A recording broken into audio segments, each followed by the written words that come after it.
Okay, here we go. Welcome into the PHNX Rising post-game show. Really appreciate everyone joining us tonight. Got a lot of people in here. Appreciate your patience. It was a slow build-up into starting this one and getting things going. Just like Phoenix Rising tonight, they fall 5-1 to Memphis 901. This was by far the worst performance of the season, bar none, both in the performance, in the effort, in the scoreline. It was pretty poor all around in both ends. First half was even worse than the second, and the second did not get much better. 4-0 at one point, the consolation goal. And now we're here, 5-1. It was a match where Rising gave up early chances often. They gave up easy chances. Max, no, Max. I'm cutting you immediately. Okay. You could have ended the sentence after gave up. You're not wrong. You're not wrong. You're not wrong.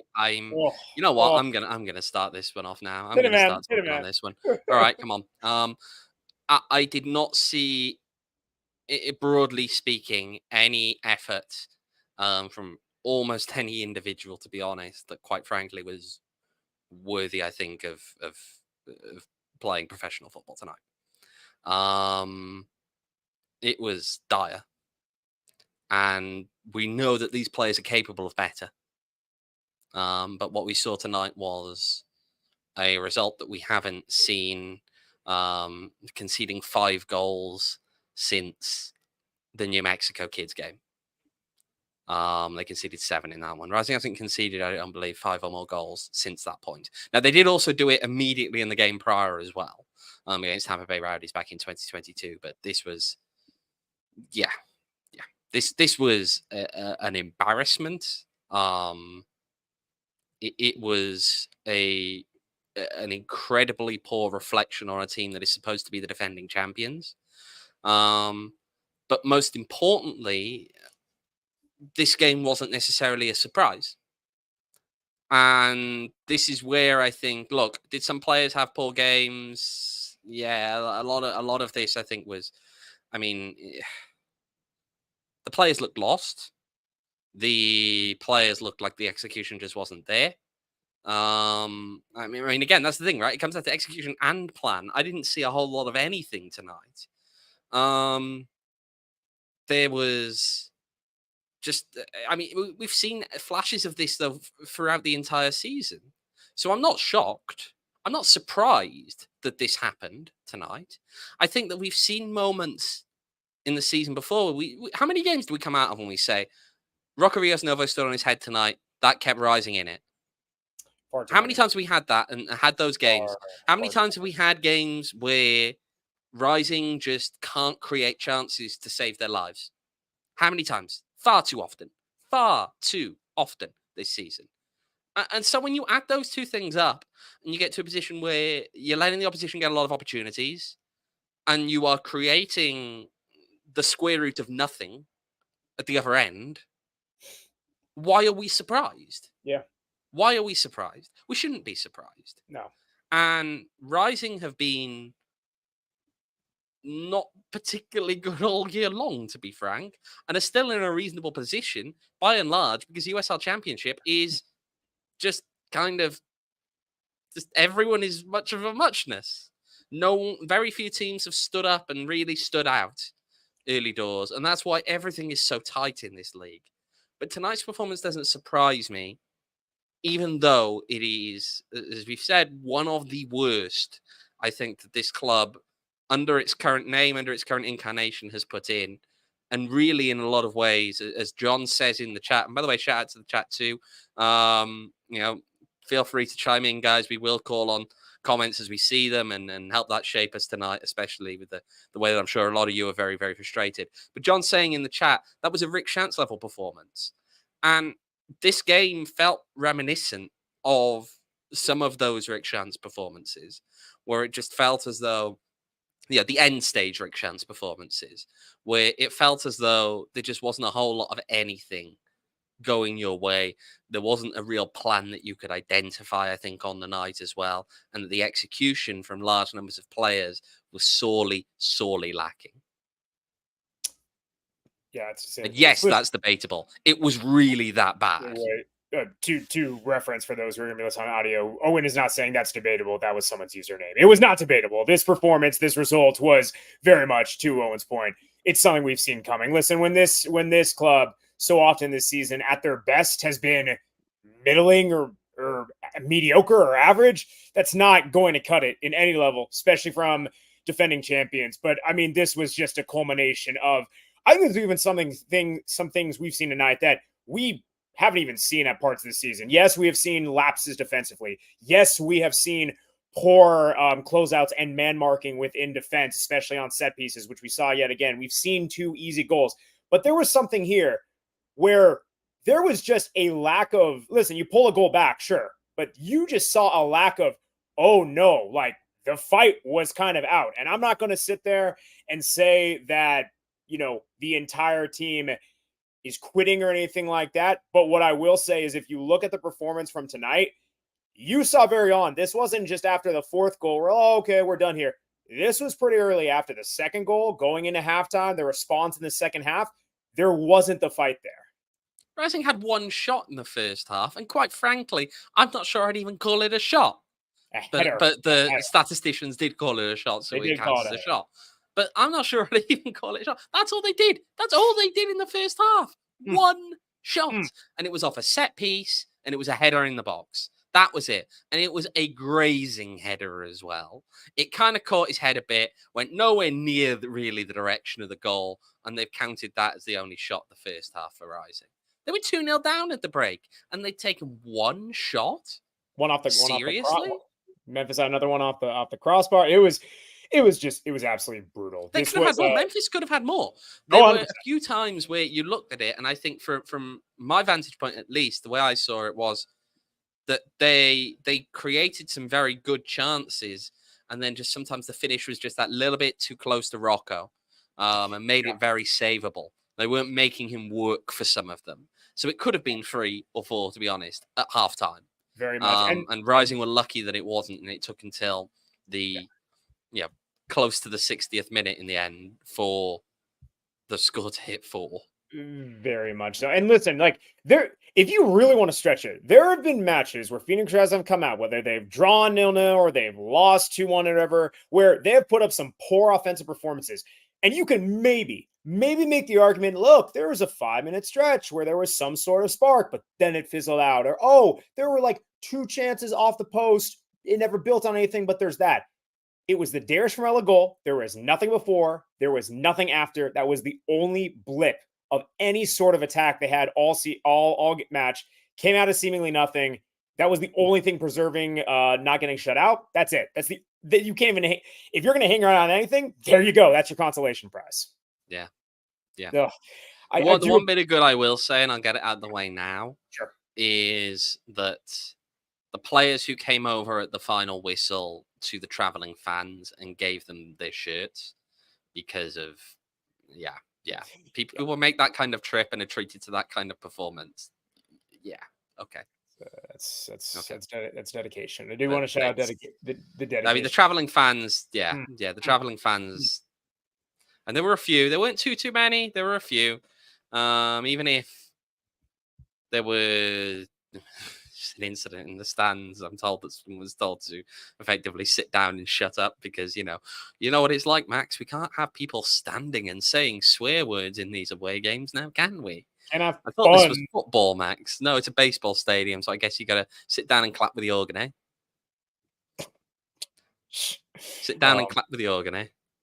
That's a t-shirt right there. Boy. Yeah, I do want to shout out the dedication, yes, to the traveling fans. Also shouting out everyone here in the chat. Quick run through. Reese, Siley, Fat Kid, Zanel, Pog, Mom McP, John McPherson, Zanel.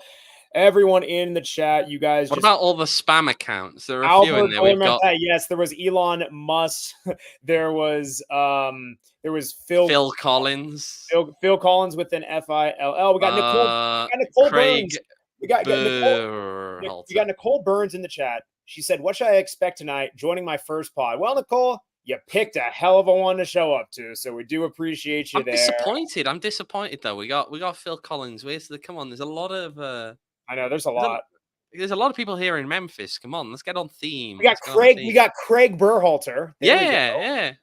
Okay, we got Eric in the chat, of course. Yeah, this was man, it was an all-timer. Listen, let's peel the horrible band-aid. It's not going to help much, but throw some antiseptic on. Let's take a look at By the Numbers, presented by friends at Desert That's Financial. not antiseptic, Max. I don't know what it's used for. I'm not a doctor. Presented by Desert Financial Credit Union, Arizona's #1 credit union, named by Forbes.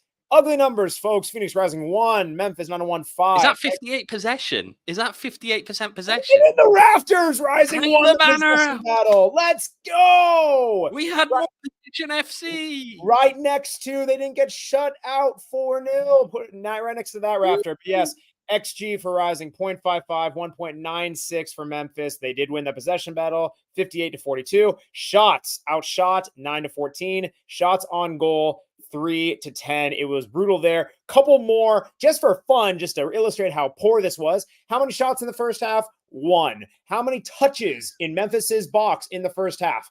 4. How much XG in the first half? 0.03, not 0.3, 0.03. And this is a fun one brought to us by John McPherson in the chat as we were waiting to start the show, and a bit adjusted by Reese.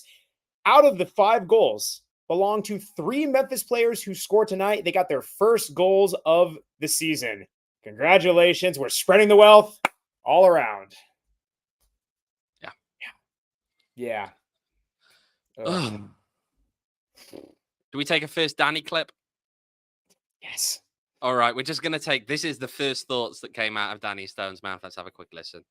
Danny, obviously that was the first time this team has conceded 5 or more goals since the New Mexico game back in 2022. Just how can you really explain what happened out here tonight? Yeah, I mean, it goes without saying, I'm more than disappointed. I'm angry at the game tonight. As far as explaining it, I probably won't try to do that right now. I'll keep that internally. But I will say, obviously, that we are not pleased. We are, we probably won't try to give reason behind that at the moment. We'll keep that internal, and then we'll address that internally in terms of how we react and how we work this week. It is as producer Jacob points out, it is quite ironic that Black Eyed Peas are playing Let's Get It Started right in the background of that interview, because that's just something Rising was not able to do at any point this match. Oh boy. You know what, if you want a sum up of the game actually and tie this into Danny's interviews, actually Danny's interviews are a little bit delayed because there's a guy with like a blower down there who was apparently blowing the dust out of the dugouts. And so Danny was slow to come out for the post-game interview because this guy blasted dust straight into his face, and he effectively had to stand there trying to get the stuff out of his eyes with a bottle of water. Like, yeah, it kind of sums up the day, right? I mean, it's very unfortunate. Dear gosh, I'm seeing a lot more gray in the beard compared to last week.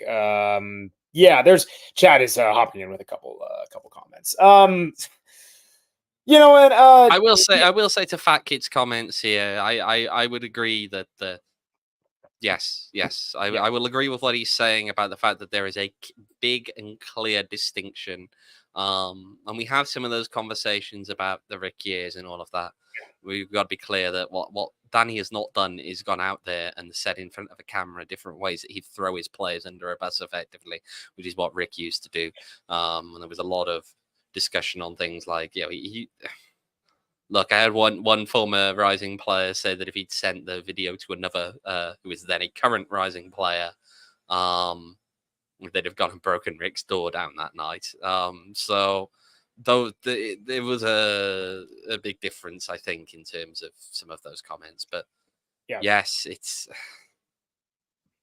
it's frustrating. I mean, I could tell he was incredibly frustrated with it. We will have some more video later in the show. We will also have more video. The full post-game interview will, of course, be posted on our Twitter account at PHNX__rising after we wrap up here tonight. But yeah, it's kind of gets the mood. I think just anger, as well as frustration, really, at this performance, and that's what I've seen. I think from a lot of the fans. It's what I've seen in person here, from the fans who did travel. It's what I've seen from other fans online. Again, tonight's performance was, in a lot of ways, I think something, to be perfectly frank, of a disgrace for the fans.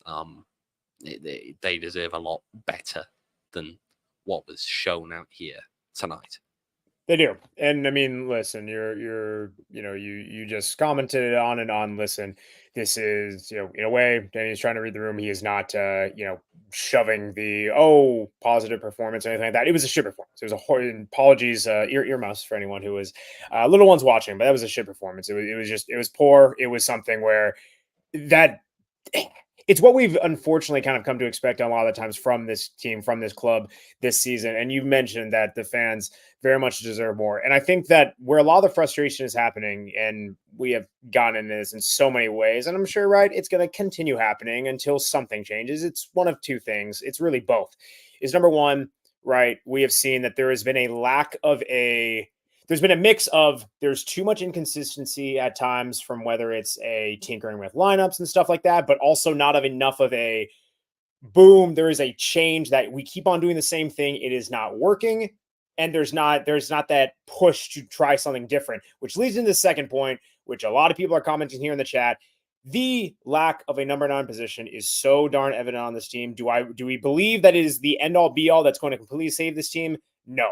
But is it something that is a glaring need that in matches like this, when you only touch the ball in your opponent's box 4 times in the first half, when it is just absolutely brutal, where you're not even getting in the right positions, where you just look completely lost of any attacking creativity, this is one where we keep on begging the question. You cannot rely on bench players to always come out and save you with a good shift. You cannot rely on a Darius Hermela, on a Parnas Ambarnakas to lift you up and give you a wonder goal out of nowhere. That is not sustainable. Every single week, I feel we come on here from a post-game aspect, and I talk about it's the margins. It's trying to better your margins and making sure that if you are a team that is going to be built on keeping a 0 or 1 goal, that if you're going to hold it to them, you better put 1 or 2 in. And guess what? There are matches like this where that 1 or 2 goals that you're holding the team to, that's not going to happen. You're shipping 5 and it's dire. That's what it looks like after a match like this. That's the vibe that a lot of the chat's feeling. We're trying to be the kind of mouthpiece and kind of reflect what the chat is and kind of vocalize what the chat's saying, but it's tough, man. It's not a fun feeling after this is not going to be a fun post game. No. We will probably pick up the jokes and all of that come midweek, but today, this is an embarrassing result. And it's a very serious result as well, I think, at this point of the season. I know Max will probably have the most cringy transition you've ever heard in your life very shortly. But as it is, this is it's just pretty dismal night to be here. Yeah, I don't even have anything cringe. I mean, honestly, a polar pop from Circle K would very much cool me off. That's all I really got, man. I'm parched. I'm kind of dehydrated from this match. It sucks. It's a polar pop will probably help a little bit, but truthfully, listen, I don't know if it was the heat, the humidity, whatever from Memphis. I don't know if you felt it was humidity. The broadcast apparently was saying it's very humid. Whoa, we're dry heat. We're not used to it. But hey, Circle K, they're in Polar Pops, 79 cents. They can help you out. If you're an Inner Circle member, you get them for 69 cents. Check out Circle K, their Inner Circle program. They all have all great stuff there.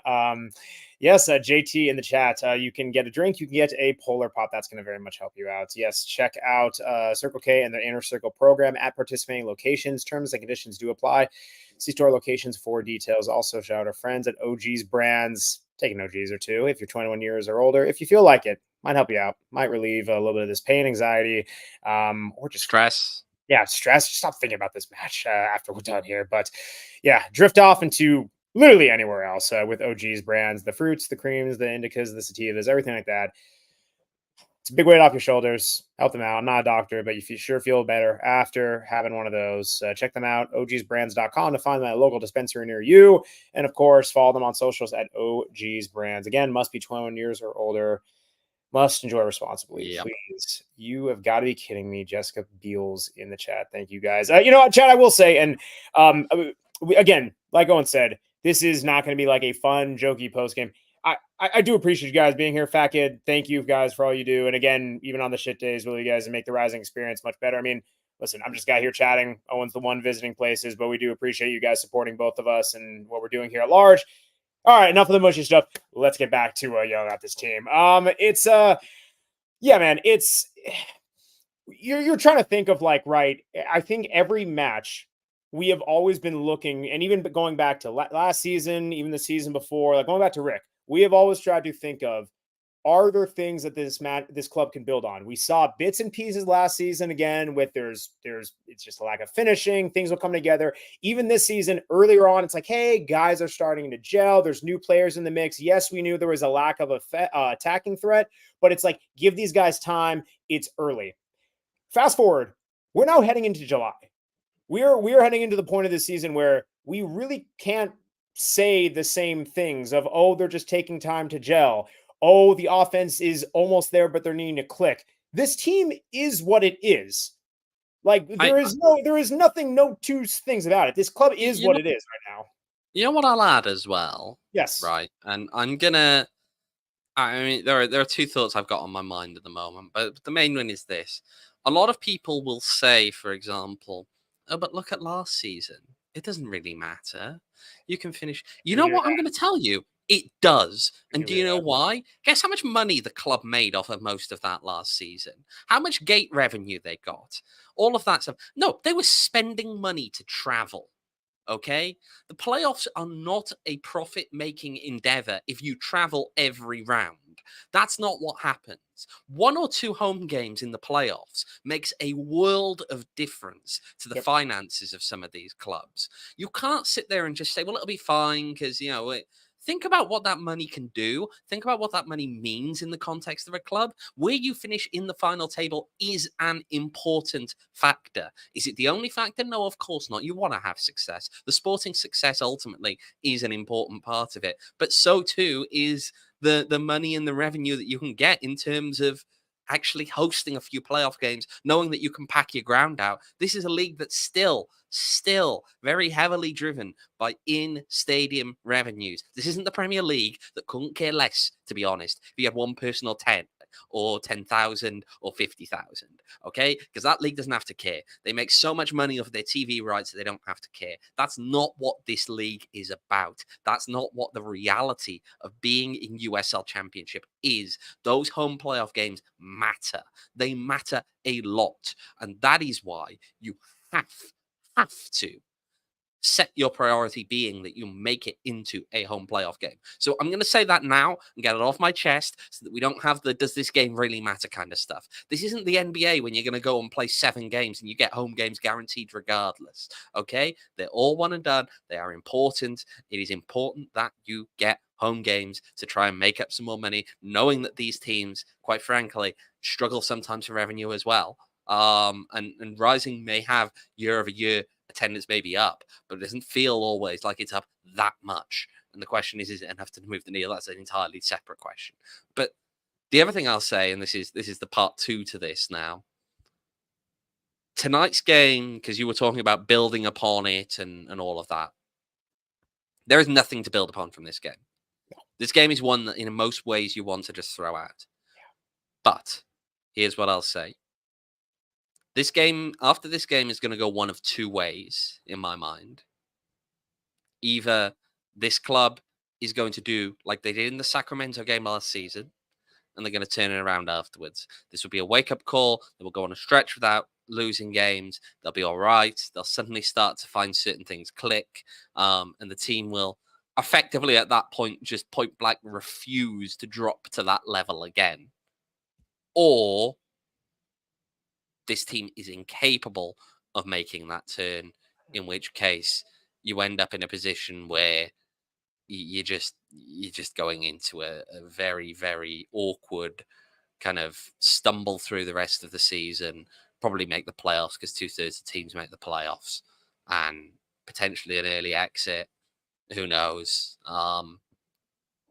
Look, this team needs to really move past what we saw today. And again, it's easy to say we haven't seen a result this bad so far this season, which is true, but we've seen warning signs there.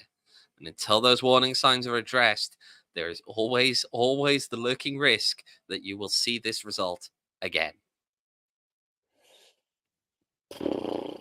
All right, let's break down some more football stuff. I managed to speak to Danny about the chance creation, about the lack of chance creation, especially in the first half, and kind of what the message that he was trying to give them was, and obviously didn't really get through. But let's have a listen to Danny on the attack. I mean, as far as the chance creation part, the game tonight was a game that we emphasised trying to go and attack the game, trying to go on and win the game. That was what we came here to try and do. First half, we really struggled to be able to create anything towards goal. Second half, we saw, I think, improvement at that, but the goals in the game obviously are what matters tonight, and where the emphasis ends up. As far as what we were able to create and produce, that was a problem for us, and we continue to look at that and continue to work at that. The answer that we have as a team from this performance tonight is to regroup very quickly and go and work again to go and play a game next week, and that's with the details attached to that. That's what we will discuss internally, and that's what we'll be doing is working very hard again this week to make sure we don't repeat that display and make sure we don't repeat that result. Yeah, I mean, right. I would advise that. Yes, that makes sense. Yeah. I will say, right. I look. I'll put a bit of a caveat on this in that I don't think the idea that you add one player in tonight and you fix everything is going to be the solution on a night like tonight. But I will say that since this was brought up on Twitter, you know what? We're gonna have to bring it up because it was said on Twitter today, and we're gonna have to talk about this one. Let's get Brandon McCarthy's tweet up. Brandon McCarthy, of course, the person that you probably know if you're not a big football fan. You may well know him as a baseball player. He is the sporting director of Phoenix Rising now.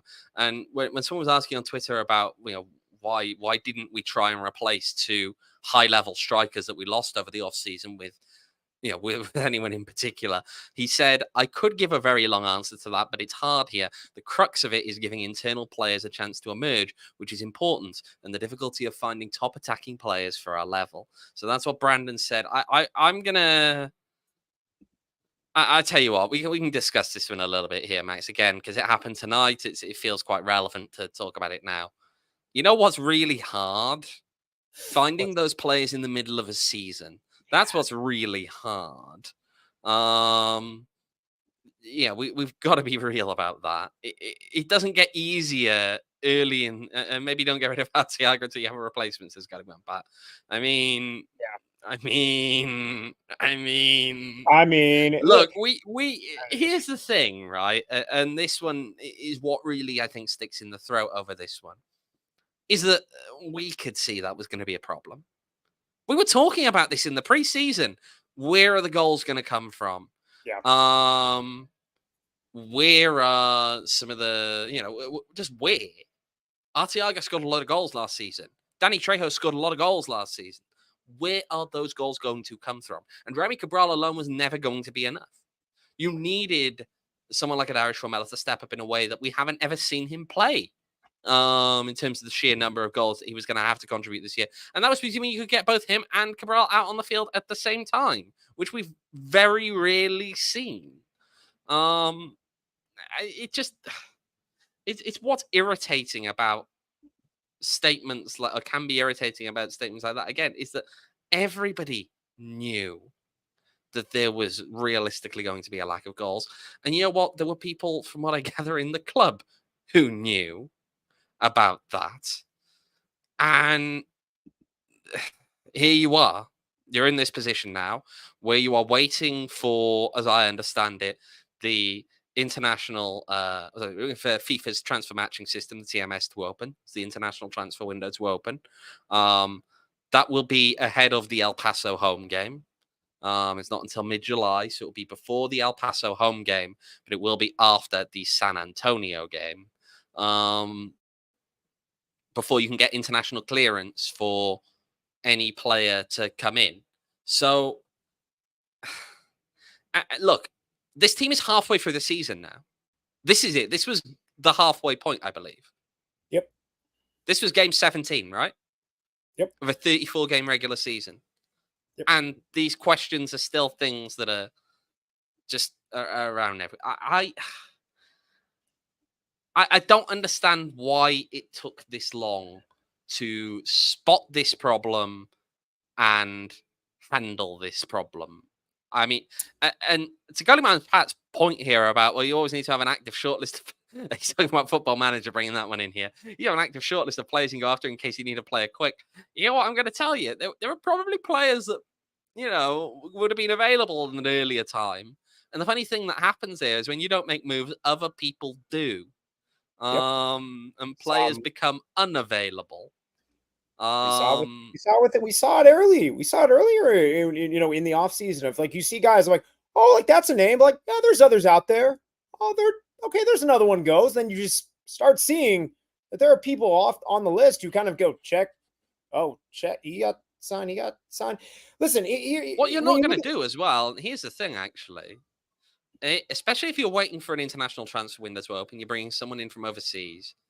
The likelihood at that point, but not guarantee, is that they're something of an unknown for this league. Sure. You have to factor in the fact that they will take time to adjust to this league, unless it is a player who's just moved overseas from this league, which I won't rely. I have to be honest and say I do not have knowledge at this time of who this is going to be. I'm not even just ducking it for the sense that I can't say it. I genuinely do not actually know who the target is that Rising are after at this time. But it's just going to be one of those ones where I think you potentially bringing someone in too late to have the impact almost that you want there. This is a team that has wasted money on salaries for certain players that will remain nameless, I think, over the years as well. And Ronaldo Damas, to D. Gully's point about Ronaldo Damas, he was going to Colorado Springs switchbacks for the playoffs were even over. Colorado threw, from what I gather, a lot of money at him. So I am understanding of why they did not bring Ronaldo Damas in, because again, just the sheer amount of money that it sounds to me, from what I've heard, that Colorado Springs threw at him in an attempt to get him to go there. I don't blame this club one bit for not taking that bait. Okay. But that doesn't excuse the comparative lack of action on other players that could have been brought in, that could have made a difference within this squad. 100%. Listen, the reality is you are having to replace the number 3 and 5 goal scorers in the league last year. No matter who you sign, whether it was 1 striker, 2 strikers, whatever, it would have been very difficult to completely live up to that expectation. No one is disagreeing with that. No one was trying to necessarily compare, because it's apples to apples. No matter who you've gotten, could it have been a talent if you acted early enough? Very much so. But we understand the possibility very much could be a drop-off. Okay, so be it.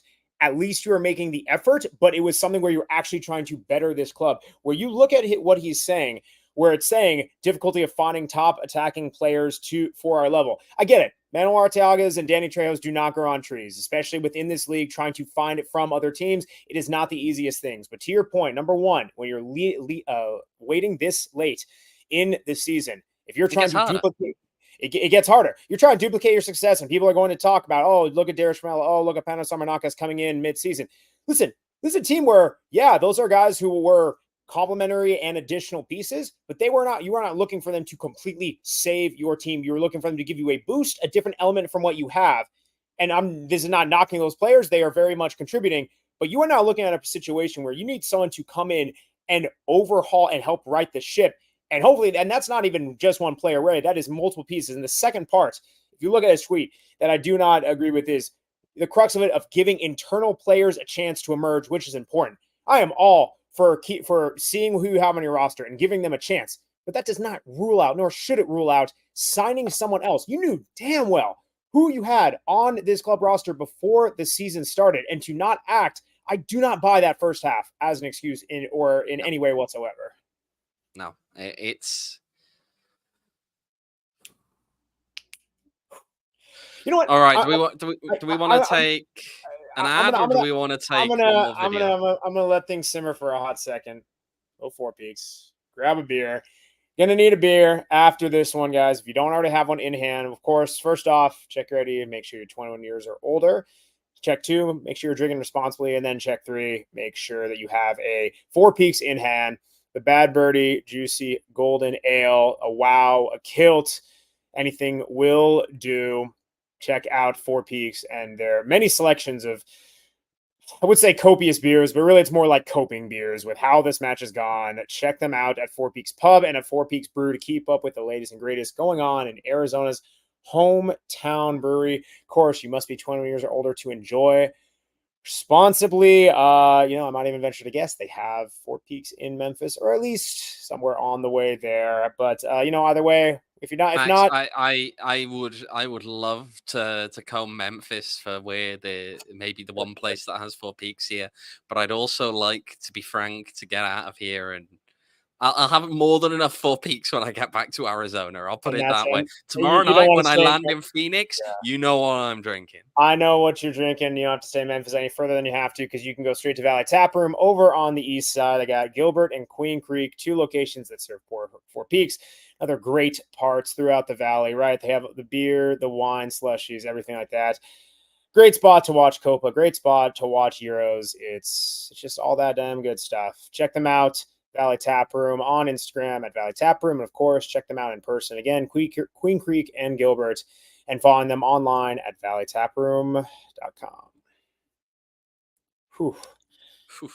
Okay, right. Let's get one more video in here now. I'm going to kind of let this one, the questions included in the video, so I'll let it speak for itself. But Danny talking about the pressure. If you look at all competitions, obviously there's only one win now in the last 7 games, especially coming off a particularly rough loss like this. Are you feeling perhaps a little bit more pressure maybe than usual? I mean, the pressure that's applied is always from within first, and that doesn't change in terms of how we approach this week. What I've said is the reaction needs to be good. I don't think we've had a game like this for a while, and the reaction to this now is the most important factor. And so how we reflect on this and how we evaluate this is one piece, and then the reaction is more important than any of that. So any pressure that's applied doesn't outdo any pressure that myself and the staff and the team will be placing on each other to react in the right way and positively to this. Yeah.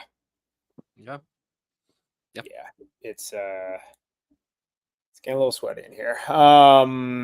Goodness, man. It's not. Look. I won't get. I know the chat are having their thing at the moment on, I think, distribution of blame, and a few people have been having that conversation in there. And I think we will. You know what? I'm not going to get into that at the moment right now. I will say that from everything I hear, there is pressure, and people in certain positions in the club aren't happy about what they've been seeing lately. Look. It's a complicated one, and I will never second guess what goes through the minds of some of the ownership at this club, save for what I actually hear. What I will say is that this team is playing a struggling San Antonio side next week, and this is a chance to make a statement in a positive sense, and that has to be the goal. It has, and more importantly, quite frankly, it has to happen, I think, for this team. The worry, if you don't get that, is that you will have to sit on that for 2 weeks, because you have the weekend off as well, before getting a chance to come play at home. And the fans will have to sit on that for 2 weeks. And the worry I always have in these scenarios is what happens when fans start to get concerned. And what happens when fans, no, they're not even concerned, right? I don't think it has to be an aggressiveness or an anger even from fans. What happens is that you see those slight turns whereby, say, Rising go down in El Paso, at home against El Paso, after, say, they lose against San Antonio. what you'll feel is that place will deflate a little bit, right? That's not to say that the guys like the Bandidos aren't going to be trying and they're not going to be doing all the positive stuff there to try and get the boys going. Yep. But you can sense it. When a crowd starts to, I think, lose faith, you sense it. And the problem you have then is how do you pick that up? Because the players will feel that too. Yeah. It's hard when you play at home and there is a negative undercurrent. Always very hard. And a lot of times we see that happen in football. Look, there is still, and I said this earlier, and I say it again now, there is still a very good chance. I think there is talent on this team. If you do get the right acquisition in now, definitely so. You can turn this around. You can look at this in the most optimistic viewpoint. You look at this game as the Sacramento of last year. When Rising went to Sacramento, got smacked in the first half, and at that point kind of had the discussion. It was just like, this isn't happening again. And they didn't get outclassed in that kind of way. They had a couple of ropey games towards the end of the season, the regular season, but they didn't get outclassed in the way that they did in that game again. The critical thing now is, can Rising go out there next week and show that same mentality that they showed last season at that time? And that's the question. That has to be the question at this point. It will be it's going to be a big ask, truthfully. I think it is a fair ask and is one that needs to happen. And you're asking a club to perform in a way they did last season, which, quite frankly, I can maybe count once this season. I would say probably away to Rhode Island is probably the only match I could think of where they kind of bossed that game. They kind of controlled things. They were kind of the ones, the aggressors in the attacking sense. One match in 17 where I could very much make the argument for that.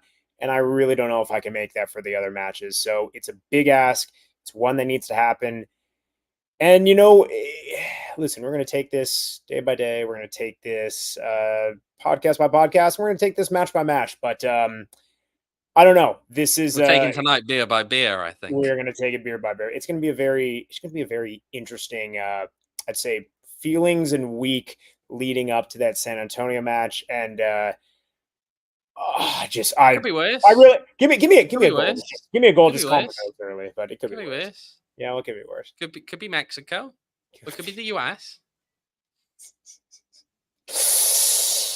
Oh yeah, no. Wales after our recent friendly results. Sacking of Rob Page. I mean, this is could be worse. This is kind of why the beauty and the storytelling of why we follow the clubs that we do. If it's a roller coaster, man, it's a long season. We're football. Point. You know what? Point. It's crazy.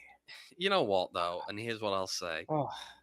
If you can't laugh at a time like this a little bit, then you're following the wrong sport. Because oh my god, I tell you what, the highs and winning the league and all of that would never ever have felt the way it did without that absolutely awful 2022 season. And no, seriously though, right? The highs in football don't feel as high unless you've felt the lows. You have to feel the lows. You have to go through those moments to understand and appreciate the highs. And, that's why we keep coming here. We are going to get very frustrated at times watching some of these games. But, hey, it could be worse. They could have just not won a title. I mean... Oh, they very much could have. Well, listen, I will, however, emphasize that is a reason for us to keep coming here, hanging out, and having a good time, and it's not a good reason for the club to accept mediocrity at any given time. Don't misconstrue me on that one. Do not misconstrue him on that. I think on that we're gonna call this. We're calling it a night. Appreciate everyone so much staying up very late and holding on with us throughout the chat, throughout the evening. It's not that late, mate, is it? What's the time in Arizona? I would say more so late relative to when the match ended. Oh, fair enough. I was going to say, yes. it's like 11:15 here. But no, although we do have a couple people watching from the East Coast, in which all power to you. We do. It's past midnight. We appreciate you guys, but yes, appreciate you guys so much. Staying up for that misery past midnight. All of the Fair enough. regulars Respect. and some of the newcomers and even the celebrity cameos. Appreciate everyone joining us here on the PHNX Rising podcast. Of course, you can follow us on Twitter at PHNX _ rising, because double the underscore.